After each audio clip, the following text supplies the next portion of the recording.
Ya, strategi ini didukung penuh oleh momentum kebijakan pemerintah terutama melalui program makan bergizi gratis yang diproyeksikan akan mendongkrak permintaan protein hewani nasional.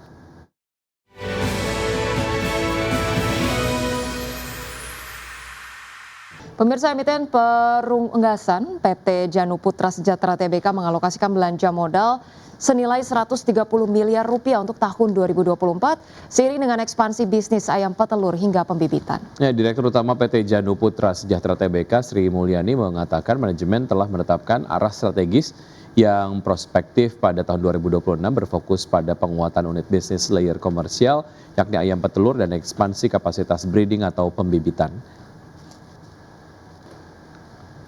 Ya, strategi ini didukung penuh oleh momentum kebijakan pemerintah terutama melalui program makan bergizi gratis yang diproyeksikan akan mendongkrak permintaan protein hewani nasional. Adapun rencana pembangunan hatchery atau penetasan akan direalisasikan di Kulon Progo, Yogyakarta pada tahun depan untuk mendukung breeding dan grandparent stock.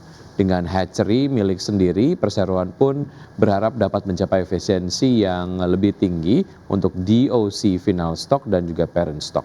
Prospek saham PT Prodia Widya Husada Tbk atau PRDA pada tahun 2026 dinilai masih menjanjikan.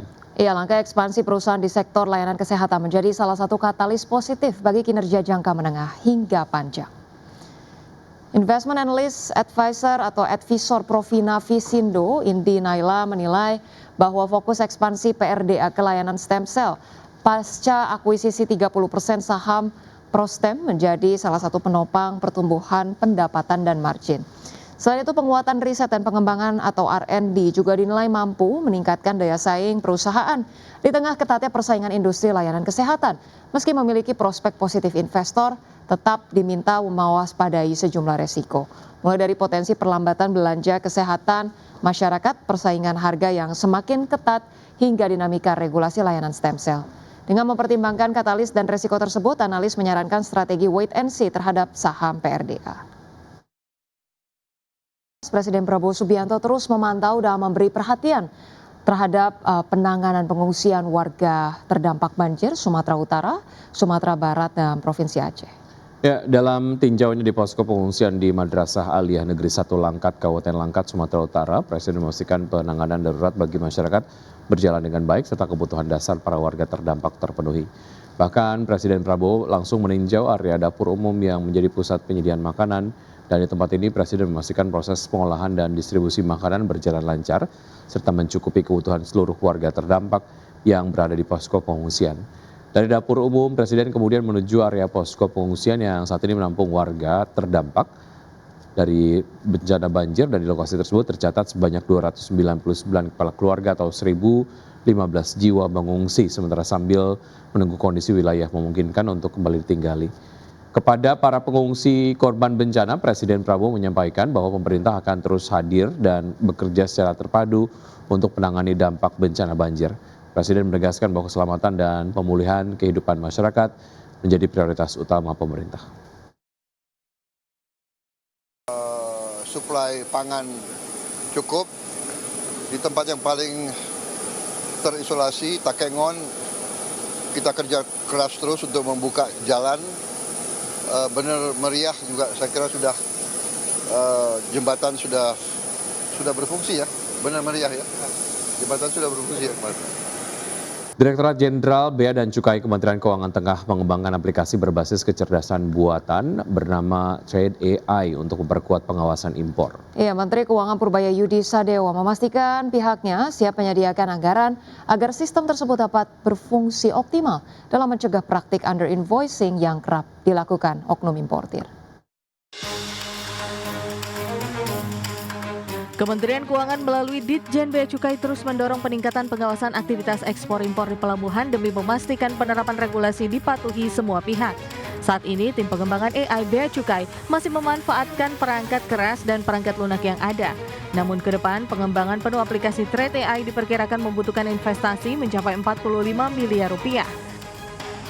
Menteri Keuangan Purbaya Yudi Sadewa menjelaskan sistem AI Bea Cukai dirancang untuk meningkatkan ketepatan analisis impor serta mendeteksi lebih dini potensi pelanggaran seperti under invoicing hingga indikasi pencucian uang berbasis perdagangan. Keberadaan teknologi tersebut diharapkan dapat memperkuat efektivitas pengawasan kepabeanan. PTA itu softwarenya dikembangkan secara internal, jadi nggak ada investasi yang terlalu besar sampai sekarang. Kita pakai sumber resources yang ada, hardware yang ada, softwarenya yang ada, yang paling saya bayar gaji yang biasa. Tapi untuk depan, untuk pengembangan lebih dalam lagi supaya lebih canggih di seluruh Indonesia, kita perkirakan kita perlu investasi sekitar 45 miliar rupiah lagi untuk mengembangkan sistem IT-nya. Trade AI di tiap pelabuhan nantinya akan dibekali kemampuan analisis nilai pabean, klasifikasi barang, dan verifikasi dokumen yang seluruhnya akan terintegrasi dengan sistem CISA 4.0. Purbaya menegaskan bahwa integrasi ini akan mempercepat proses pengambilan keputusan di berbagai lini pengawasan, sebab praktik under invoicing selama ini menjadi modus umum untuk menurunkan nilai transaksi demi mengurangi pembayaran bea masuk dan pajak sehingga berpotensi merugikan negara. Jakarta, Raharjo Patmo, IDX Channel. Masih di Market Buzz, pemirsa, indeks harga saham gabungan atau IHSG ditutup berbalik menguat usai melemah di intraday ke level 8.500-an di Jumat pekan lalu. Penguatan IHSG ditopang kenaikan saham grup Bakri dan saham-saham emiten emas. Indeks harga saham gabungan atau IHSG ditutup di zona hijau menguat 0,46%. Di level 8.660,49 di perdagangan Jumat pekan lalu. Sementara dalam sepekan, IHSG tercatat menguat 0,32%. Nilai transaksi mencapai Rp29,76 triliun. Emiten grup Bakri kembali mendominasi transaksi.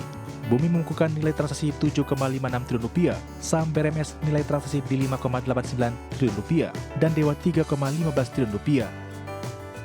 Dari sisi sektoral, sektor barang baku melesat 5,52%, energi melaju 1,23%, properti dan real estate naik 1,02%. Sementara sektor teknologi anjlok 2,20%.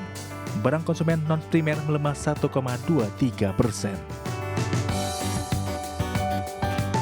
Sektor barang baku naik kencang seiring dengan pergerakan saham emiten emas, kompak naik signifikan. Saham BRMS ditutup melesat 24,87% di Rp1.230 per saham. Arci ditutup melejit 24,73% di Rp1.715 per saham. ANT menguat 5,54% di Rp3.050 per saham. AMMN menguat 5,91% di Rp6.725 per saham. PSAB menguat 11,01% di Rp605 per saham. Sementara saham-saham yang di penopang utama IHSG diantaranya saham Bumi ditutup menguat 2,22% di Rp368 per saham dengan kontribusi bobot ke IHSG 30,09 indeks poin. Saham AMMN menguat 5,91% di Rp6.725 per saham atau menyumbang 12,03 indeks poin. Saham Brand menguat 1,32% di Rp9.575 per saham berkontribusi 5,18 indeks poin. Saham BRPT menguat 1,92% di Rp3.710 per saham dan menyumbang 4,21 indeks poin. Dari dalam negeri, apresiasi rupiah menjadi sentimen positif bagi IHSG.